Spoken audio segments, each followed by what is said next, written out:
Hello friends, this is Chandrakant from Mac Technologies and welcome to Top Brass. And today is Friday and on Friday we have a CEO roundtable. So let me invite our distinguished guest today. First is Kanchan Verma. She is the CEO of Mac Technologies. She is joining us from India. Welcome. Hi everybody. How are you all? We are all fine, Kanchan. Thanks for joining us. And our second guest is Farida Charania.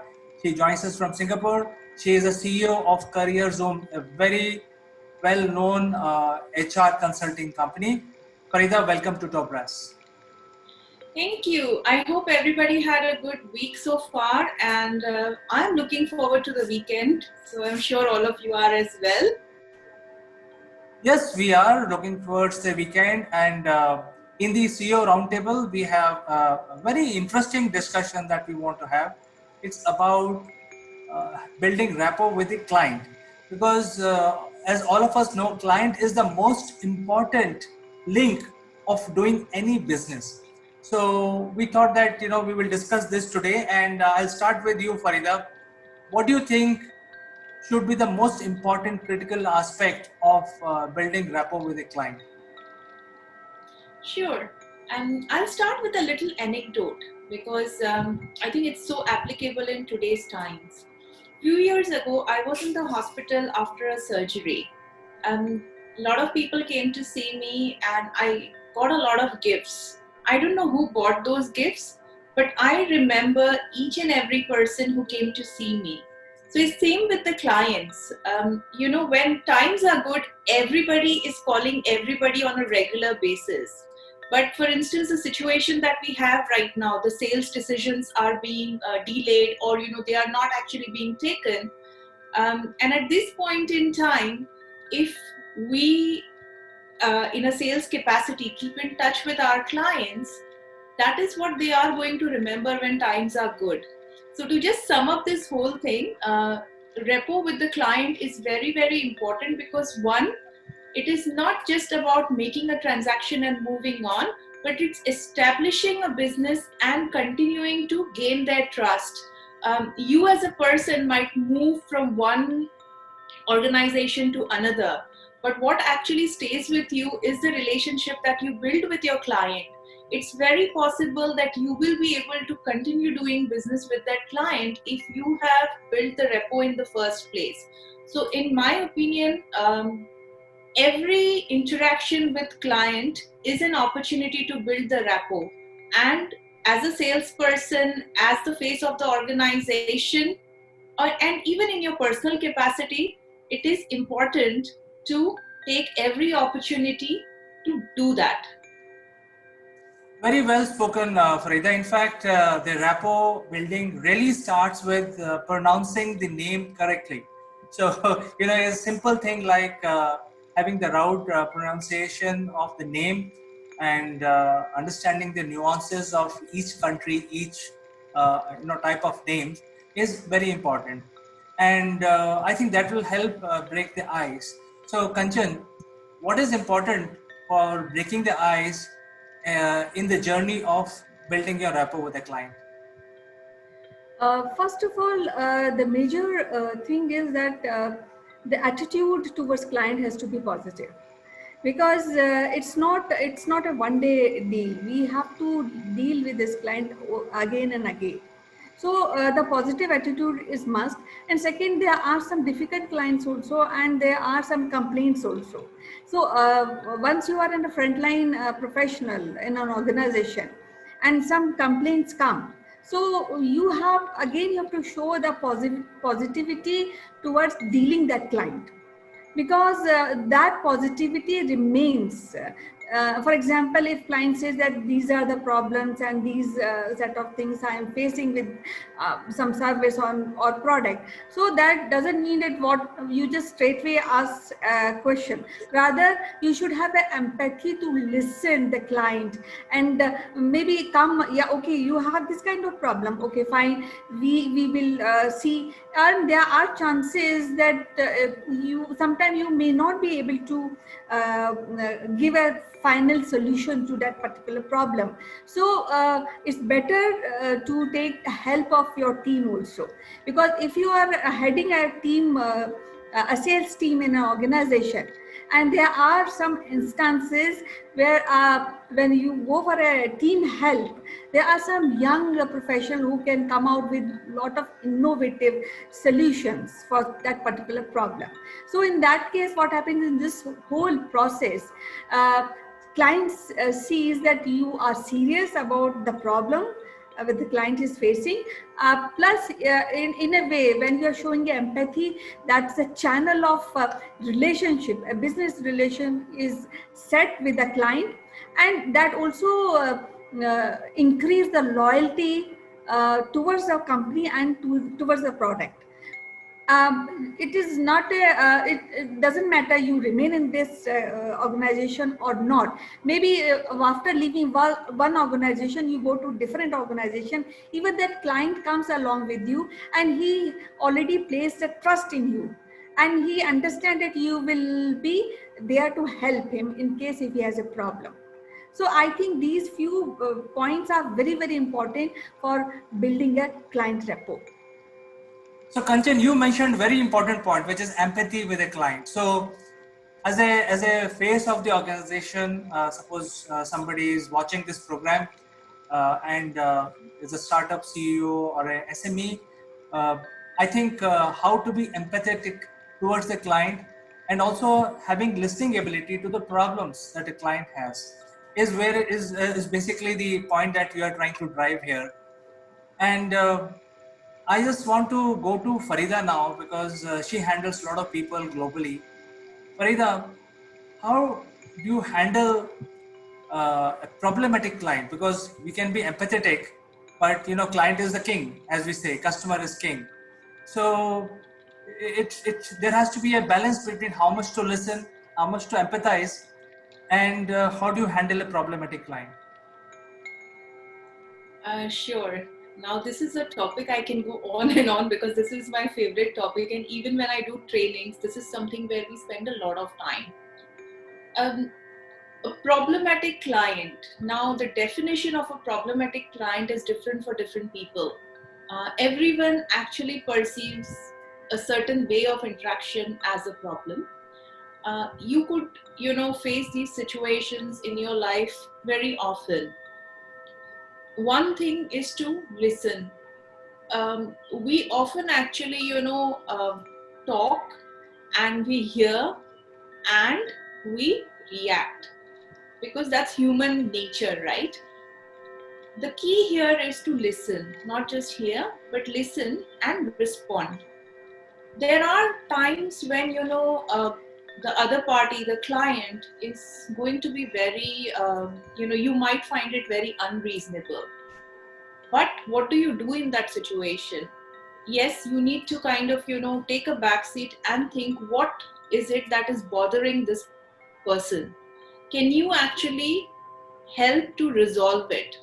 Because if that is the only thing that will get this client back to the nice person that they were, then just resolve that.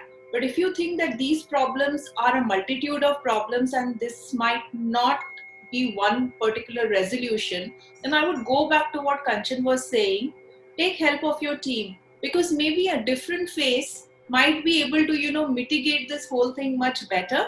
A different set of hands, a different pair of ears, and different pair of eyes could probably, just help to take away the heat of the moment. So I'll give an example. Um, in my team, I have one of my colleagues.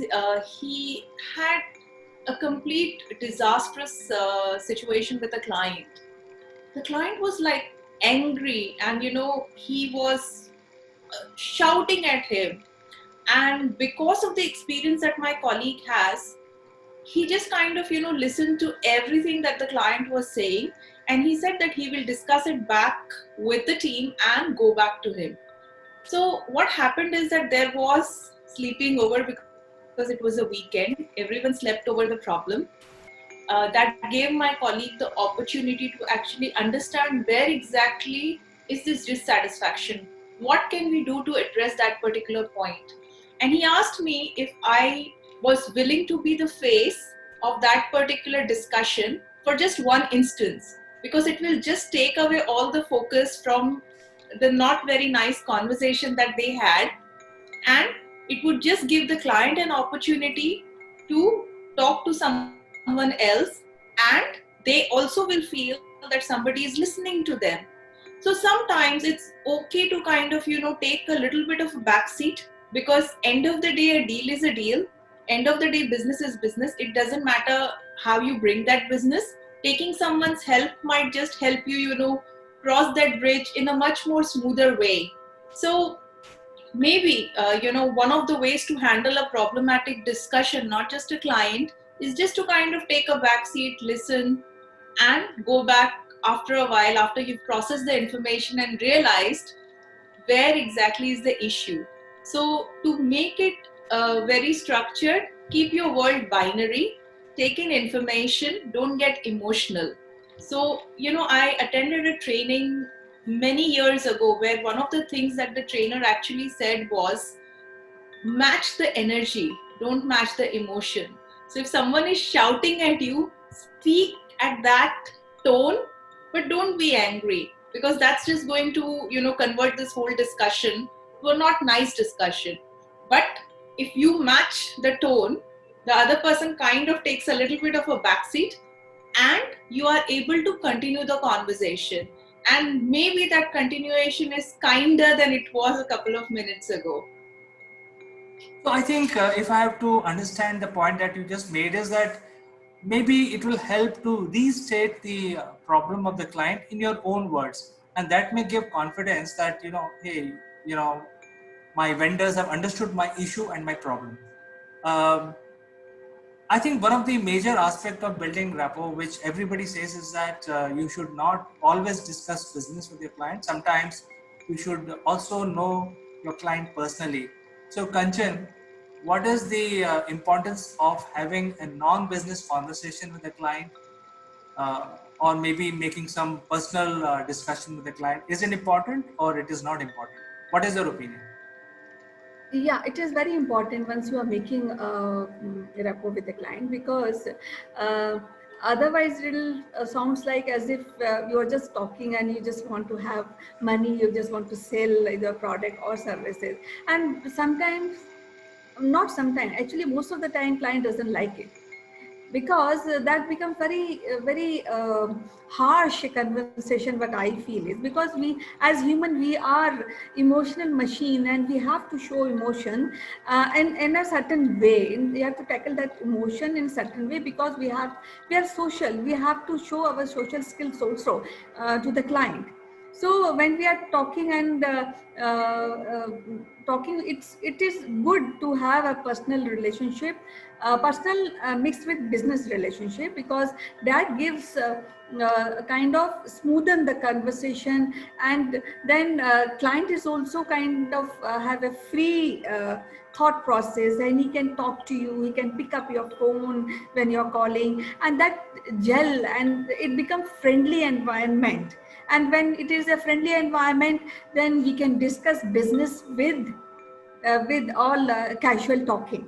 So I think it's very important to have a little personalization in the communication in the business, because that is how the all communication and relationship work. It's very important. So, Kanchan, I think that's very important. So, one of the most important aspect of understanding your client is to understand his personal side of things. What he likes, what game he like, what kind of food he likes, what is his liking, disliking, and so on. So, it's we are just scratching the surface here, and we have been discussing about how to build rapport by ensuring that we listen to the client, we solve his problem, we pronounce his name properly, and also know him personally. But having said all of that, Farida. When I just want to add, when we know a client personally, it becomes easier to solve the problem also. So that is a benefit of being a personalized business communication. Absolutely, it's a very valid point. So, Farida, we have taken care of all of that. We are still scratching the surface, but to start the ball rolling, we have taken care of everything. and still we are not sure with certain clients how to respond. How do we handle those situations? Okay. Again, I'm the queen of anecdotes and I have a lot of them. So let me share one. Many years ago, when I used to work for Barclays, there was a situation when someone was very angry. And I was also very young, very immature. I got angry as well. I was like, and everyone was screaming. And one of my senior colleagues, a very sweet Greek gentleman, his name is George Papasolomontis, and he actually put his hand on my shoulder and asked me to come on the side. He said, "Why are you losing your temper?" I said, "Because he's shouting at me, and I'm getting agitated." And I said, "I'm here to do a job. I'm not here to here to be popular." He said, "But I want you to be popular." And that is something that's kind of stayed with me through the years. It's been many years now. But the thing is that when there will be situations when everything is not going to work the way you want it or you hope it to work. There will be clients who will be more difficult than you think you can handle. But what actually works at any point in time is be calm. Like Kanchan said, that it's not necessary to just have a business communication, because end of the day you are not just doing a transaction, you are building a relationship to keep doing business continuously. And if you have that rapport with your client or with any party that you are doing business with, the navigation of their needs, the navigation of their organization becomes a lot simpler. It's a lot easier. So not every time all these tips are going to work. Not every time you are going to be able to solve a problem, but then that is life. You just take a little bit of calm moment, do some meditation if you need to, and just move on.